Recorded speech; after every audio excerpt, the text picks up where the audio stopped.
வணக்கம். அக்னி நட்சத்திரம், கத்திரி வெயில்னு சொல்கிறாங்க இல்லையா?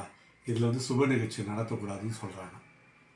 நிறைய பேர் வந்து இதில் பண்ணலாமா, இதை பண்ணலாமா, பண்ணக்கூடாதா அப்படின்ற மாதிரி கேட்குறாங்க.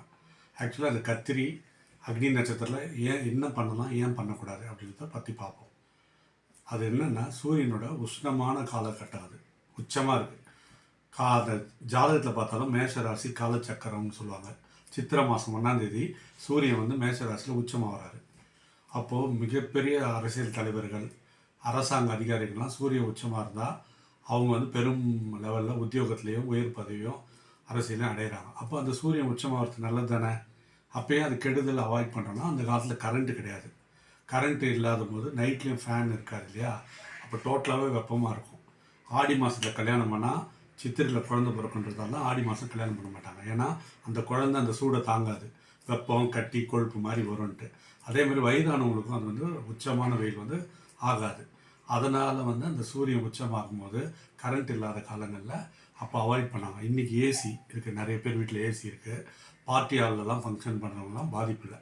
இப்போ வெயில் நம்ம விவசாய நிலம், விவசாய பூமி, அவங்க விவசாயிகள் அதிகமாக இருந்ததால் வறண்ட பூமியாக இருக்கிறதால அந்த மாதம் எல்லாத்தையும் ஒதுக்க ஆரம்பித்தாங்க, வெயிலை காரணம் காட்டி.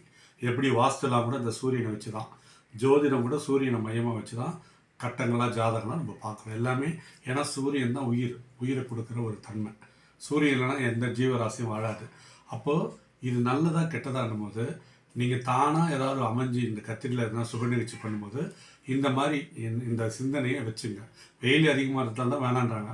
இப்போ கரண்ட் இருக்குது, ஏசி இருக்குது, பார்ட்டி ஹால் இருக்குது, தாராளமாக பண்ணலாம் அப்படின்ற மாதிரி சிந்தனையில் நீங்கள் பண்ணலாம். இன்னொன்று சூரியன் வலுப்பெறும்போது தான் ஆயுளுக்கோ ஆரோக்கியத்துக்கோ அந்த கால்சியம் பவருக்கோ விட்டமின் டி இதெல்லாம் வந்து அந்த பவரே சூரியன் பவராக இருந்தால் தான் நல்லது.